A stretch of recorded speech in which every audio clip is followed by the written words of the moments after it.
You ever notice how everybody claims they love basketball, but they only talk about half of it? Everybody loves the drama, everybody loves the highlight, everybody loves the men's game when it's loud and profitable and right in their face. But the part of basketball that doesn't get the spotlight, the part that doesn't get the private jets, the shoe deals, the billion-dollar safety nets, the part carried by women, oh, suddenly the room gets quiet. Well, not today. Because today we're going to talk about the women. Not as an afterthought, not as a charity segment, not as a while we wait for the NBA to stop melting down moment. We're talking about the women because the WNBA just put the entire basketball world on notice. The players opted out. They drew a line. They said, "We've built this league with our bodies, our time, our talent. Now meet us halfway." And everybody else might whisper about it, but I'm not whispering. Because what they're fighting for, fairness, dignity, real investment, that's not a women's issue. That's a basketball issue. That's a labor issue. That's a human issue. And if you love this sport, truly love it, you don't get to ignore the half that's been carrying the weight for decades with nothing but grit and belief. So today, we're not running from this conversation. We're running toward it. Because when a league full of women who've been told, be grateful, for 27 years finally looks up and says, no, we deserve better, the entire sport shifts. So buckle up. Because segment 1 today, it isn't scandal, it isn't trade talk, it isn't who dropped 40 last night. Segment 1 is truth. Segment 1 is respect. Segment 1 is the women of the WNBA saying enough is enough and meaning it. And if that makes you uncomfortable, good. Sit with it. Feel it. Let it work on you. Because we're talking about the women today. Loudly, proudly, and with the weight this moment deserves. Let's get into it. You know, there's something sacred about a player showing up. Not the got my shoes laced, posted the fit, took a couple of warm-up shots kind of showing up, but the kind where your presence says something, where your presence carries weight, where who you are and what you've done and what you believe in walks into the room first, before you even open your mouth. And this week, that presence belonged to the women of the WNBA. Because when the WNBA exercised its opt-out, when they stood up and said, this agreement isn't enough anymore, we need better, we deserve better, that wasn't just a contractual moment, it was a declaration. A declaration that after years of building a league with their bodies, their talent, their identity, their motherhood, their sacrifice, it's time for the league to build something for them in return. And listen, I know CBA talk doesn't sound sexy. People hear it and think lawyers and paperwork and clauses, but this is deeper. This is about the soul of a league that's been fighting uphill for nearly 3 decades. This is about what it costs to be great when the world still treats your greatness like a discount item. And here's the part that sticks with me. The WNBA isn't asking for extravagance. They're asking for fairness. They want salary structures that actually reflect the game's growth. Because when rookie contracts start in the mid 60,000 range and the cap is barely over 1.5 million, that's not professional athlete money. That's survived the season money. They want revenue sharing that mirrors what every modern sports league is moving toward. A real split that rewards the product they built. They want travel standards that match the realities of a 40-game grind.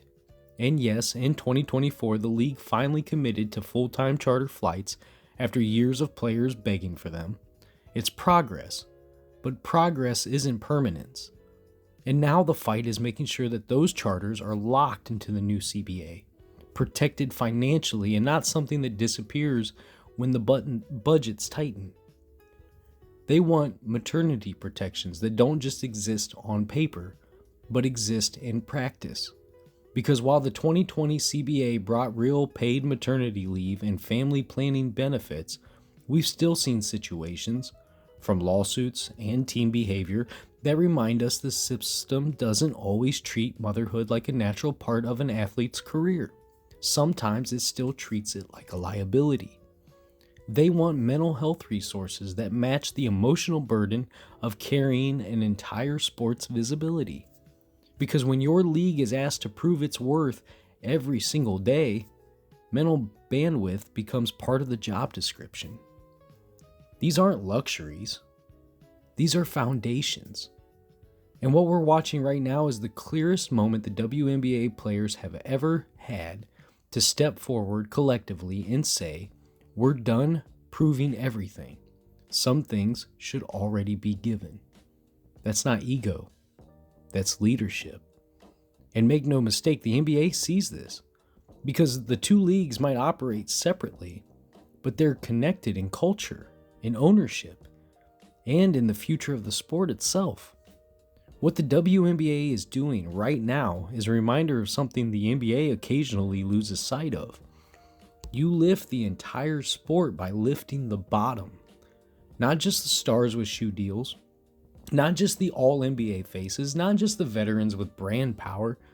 You lift the rookies whose salary barely covers rent.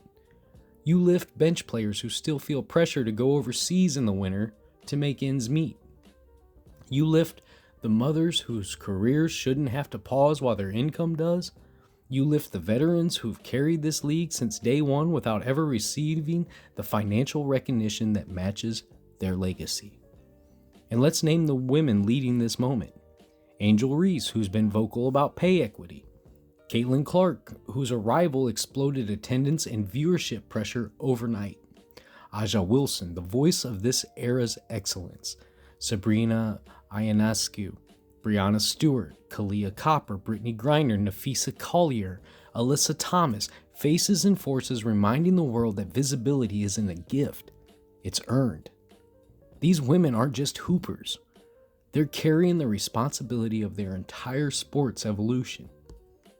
And the thing that gets me is how much this moment exposes about how we treat women's sports in general.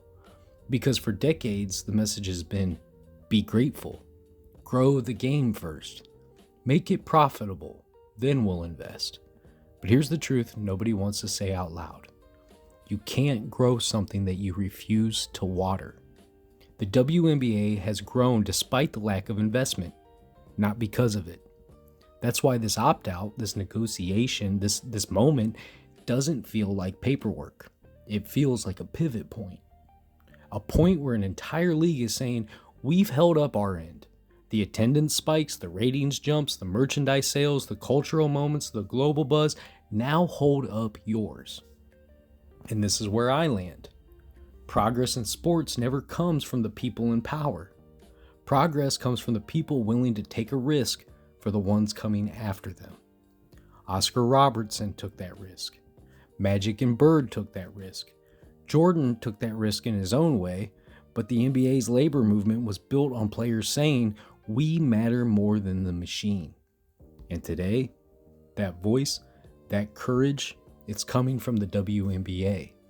A league where commitment still means sacrifice, where community still means something, where leadership still looks like leading before the spotlight arrives. A league where dignity is not assumed, it's demanded. Maybe the clearest reminder of what this sport can be doesn't come from the billion-dollar league with global reach. Maybe it comes from the league that's been doing more with less for 27 years. The league where belief shows up before resources do. The league where the fight for fairness isn't a headline, it's a way of life. This CBA moment isn't a complaint, it's a demand. It's a new beginning.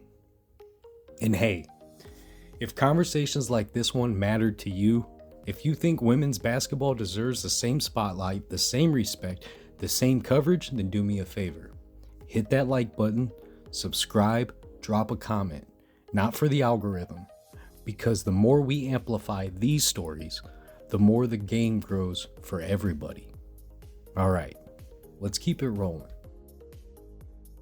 Now, while we've given the women some respect, a little bit of the platform and the truth they deserve, let's go ahead and pivot, because while the WNBA made headlines off the court, the NBA kept things loud on the court. It was a weekend full of blowouts, thrillers, overtime madness, and a couple of superstar explosions that shook the standings just a little bit. So let's get into it. Here's your NBA weekend recap, everything from Friday through Sunday that you need to know. Phoenix Suns 133, Indiana Pacers 98. The Phoenix Suns handled their business with absolute authority, blowing out the Indiana Pacers 133-98 and extending their winning streak to 5 games.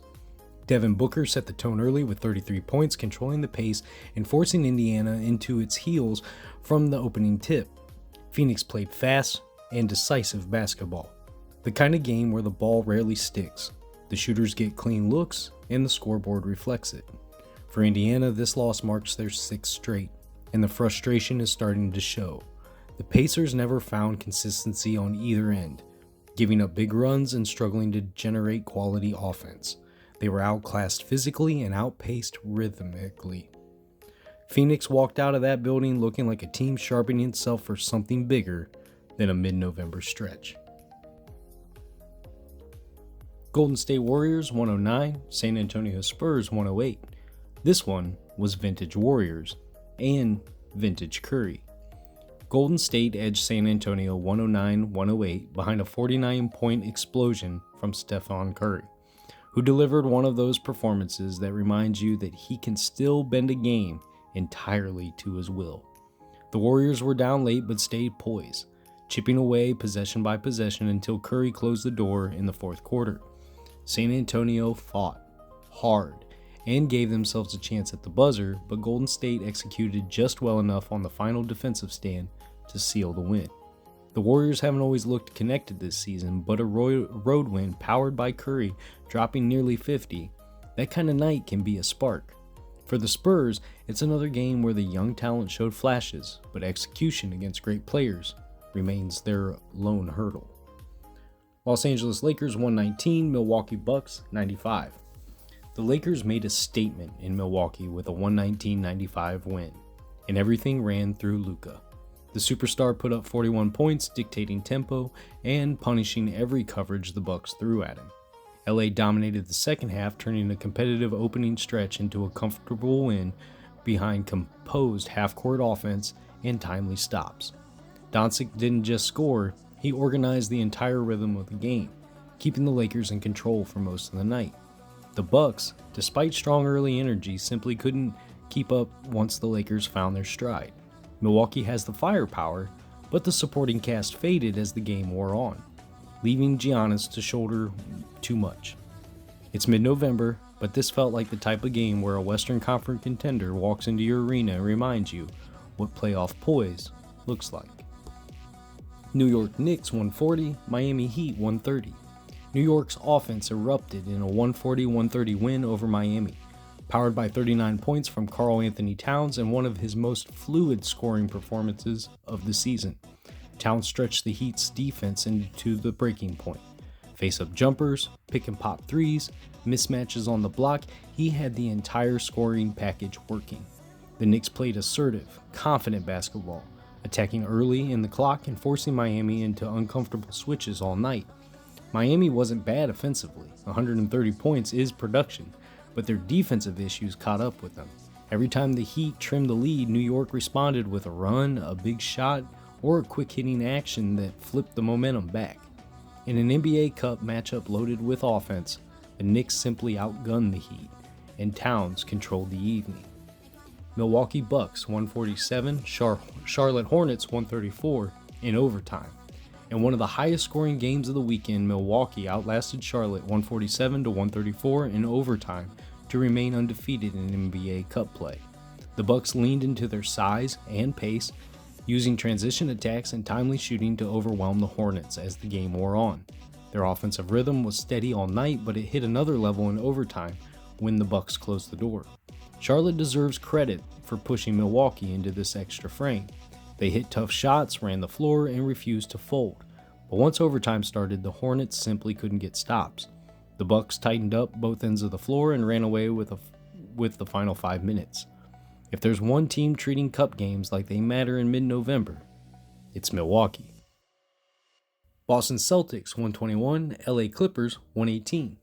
Boston looked like they were about to run the Clippers out of the gym, and then they nearly handed it back. The Celtics led by as many as 24 before coughing up most of that cushion, but Jaylen Brown steadied the ship with 33 points and 13 boards, while Peyton Pritchard torched LA for 30 on 8 made threes. Derek White added 22 with 9 assists and 7 rebounds. It was one of those nights where Boston's guards dictated the entire rhythm of the game. On the other side, James Harden almost stole the afternoon. Coming off his monster triple-double in Dallas, he dropped 37, 32 of them coming in the second half, dragging the Clippers back into it possession by possession. They got it down to 1 on a Harden 3 with 2 seconds left, had a clean look at the buzzer, and still walked out with a loss, and a fresh injury concern after Derrick Jones Jr. went down grabbing his knee. For Boston, it's not a perfect win, but in a shaky first month, holding on matters almost as much as blowing teams out. Houston Rockets 117, Orlando Magic 113 in overtime. In Houston, the Rockets needed every drop of star power to escape an overtime thriller, beating the Magic 117 to 113. Down double digits and looking flat for long stretches, Houston leaned on the Kevin Durant, Alperen Sengun two-man game late. Durant finished with 35, hitting dagger jumpers in the fourth and in overtime, while Sengun put up a monster 30-point, 12-rebound, 8-assist line, including the hook shot that forced overtime after a brutal late turnover. Reed Shepherd chipped in 16 off the bench and calmly knocked down the free throws that sealed it. Orlando actually had the game in their hands. Even shorthanded without Paolo Banchero and Jalen Suggs, they still built a 14-point lead behind Franz Wagner's 29 and Desmond Bane's 26, carving Houston up with movement and pace before the offense stalled late. For the Rockets, a 9-3 start and a grinded-out home win like this feels like the kind of data point you need to circle if you're trying to decide whether this is just a hot start or something bigger. For the Magic, it's a missed opportunity, encouraging performance type of night. Proof that they can hang with elite offenses even when they're not whole. Utah Jazz 150, Chicago Bulls 147 in 2 overtimes. And if you were looking for the wildest box score of the weekend, it came in Salt Lake City, where the Jazz outlasted the Bulls 150 to 147 in double overtime. The highest scoring game of the season so far, Lauri Markkanen detonated for 47 points, living at the line and punishing every coverage Chicago threw at him, while Keontae George authored the final chapter, burying a 3 with 2 seconds left in the second overtime to finally put the Bulls away. It was pure shot making for 58 minutes, both teams trading haymakers, both refusing to blink. Chicago did everything but steal it. They put up 147, got huge moments from Kobe White, including a layup that forced that second overtime, and still walked out with nothing but an L and more questions about late game defense. For Utah, this is the kind of emotionally charged win that can reset a season. Your best player looked like a certified number 1 option. Your young guard hits the game winner, and your home crowd gets a reminder that Salt Lake can still be a nightmare when the Jazz are rolling. For the Bulls, it's the flip side. Proof the offense is good enough, and that the margins on the other end are what are killing them. And that wraps up your NBA weekend recap.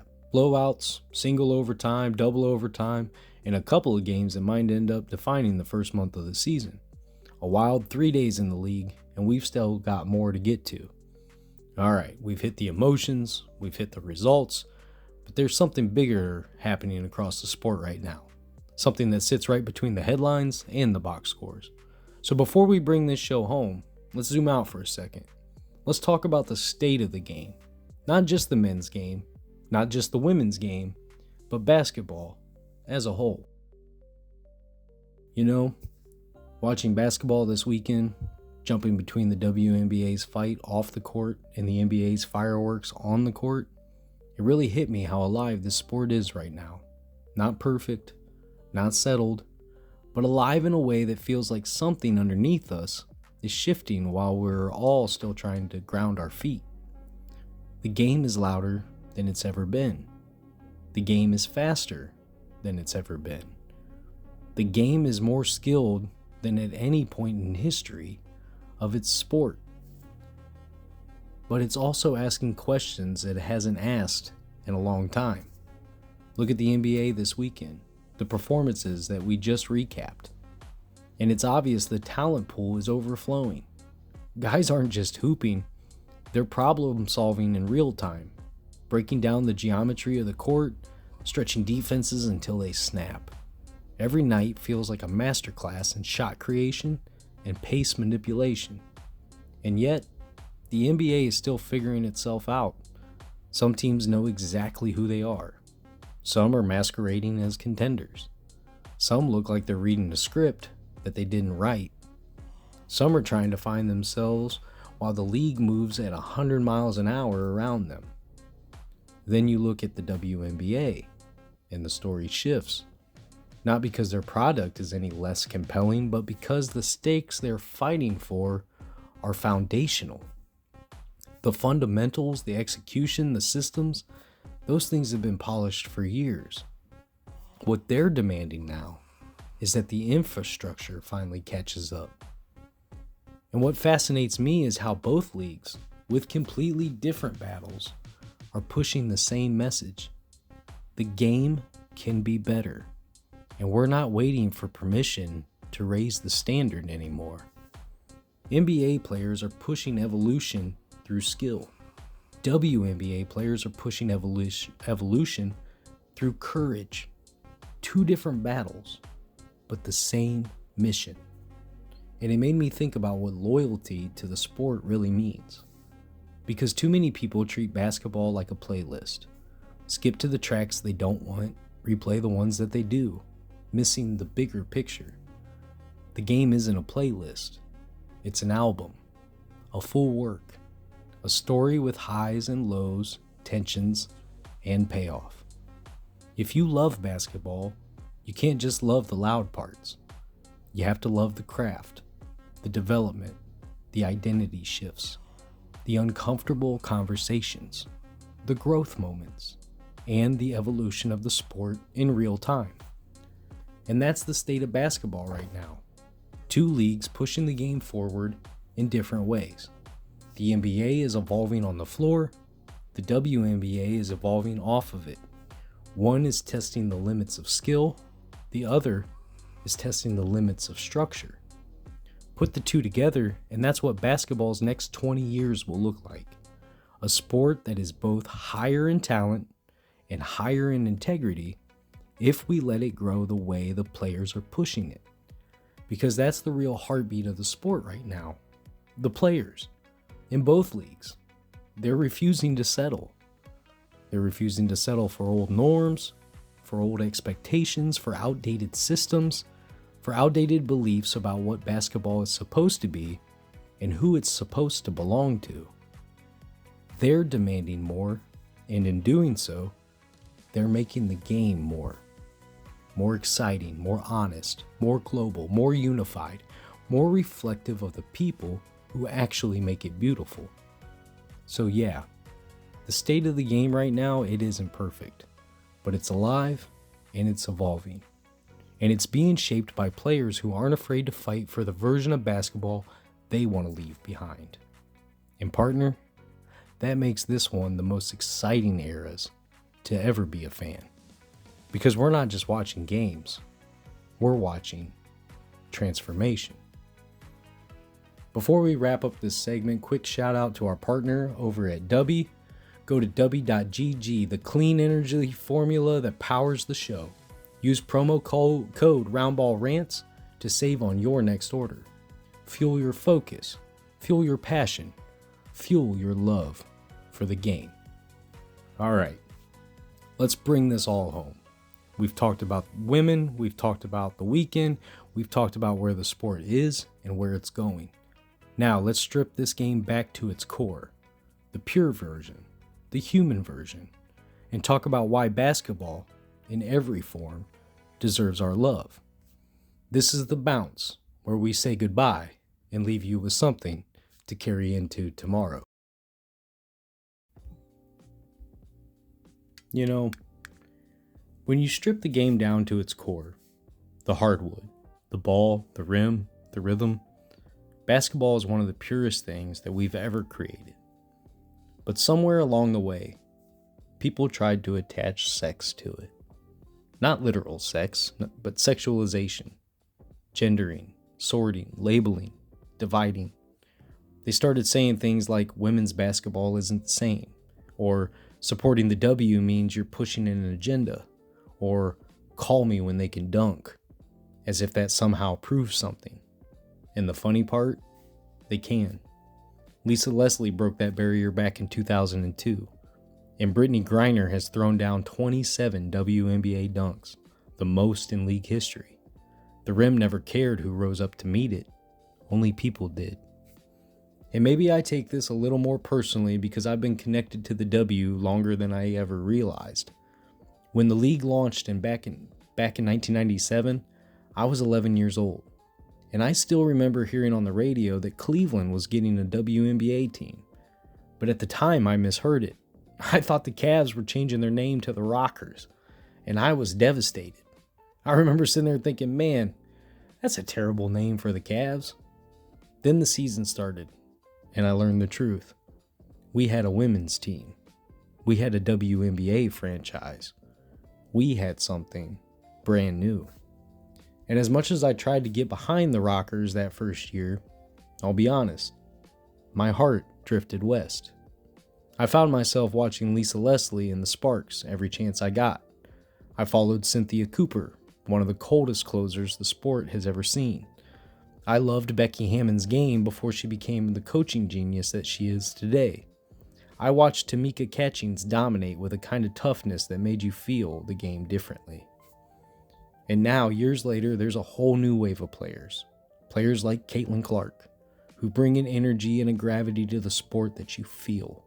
Not a crush, not something surface level, just the kind of admiration you have for someone whose game pulls you in, makes you stop what you're doing and reminds you what falling in love with basketball felt like when you were a kid. So when people try to dismiss the women's game, when they treat it like a lesser version, it hits different for me. Because I've been tied to this league since before I even realized what it meant. And that's why all this noise, the disrespect, the comparisons, the yeah, but, it frustrates me. Because if you take away the noise, the narratives, the marketing, the biases, what's left? The game. The same game we all fell in love with. The same crossover, the same footwork, the same pocket pass, the same help rotation, the same joy when the shot falls, the same sting when it doesn't. The game doesn't change. Only the way people choose to value it does. Supporting women's basketball, supporting the W, supporting the movement, supporting the players who've carried belief on their backs for decades, it doesn't mean you're picking a side. It means you're choosing the game. It means you're choosing to believe basketball belongs to everyone, not just the version with the biggest broadcast deal. Because here's the truth. You can't claim to love basketball and only love half of it. You can't say the game raised you and then turn your back on the women who've been raising the game. You can't preach, grow the sport, and refuse to water the part of the sport that needs it the most. Maybe this is the moment we all reset. Stop treating women's basketball like a separate chapter. Start treating it like another page in the same book. Because when you take the gender out of it, when you strip away all of the labels, the stereotypes, the dismissive jokes, all that's left is the craft, the art, the competition, the purity. All that's left is basketball. Support the game. Support all of it. Because when we choose the game over the noise, the sport gets better. Not just for us, for everyone. Ladies and gentlemen, my name is Vincent Cooper. This has been Round Ball Rants. And if you haven't heard, you can now find us on Spotify. The page link will be in the description. I thank you for another stellar listen. And remember, It's not just basketball, it's therapy with a bounce.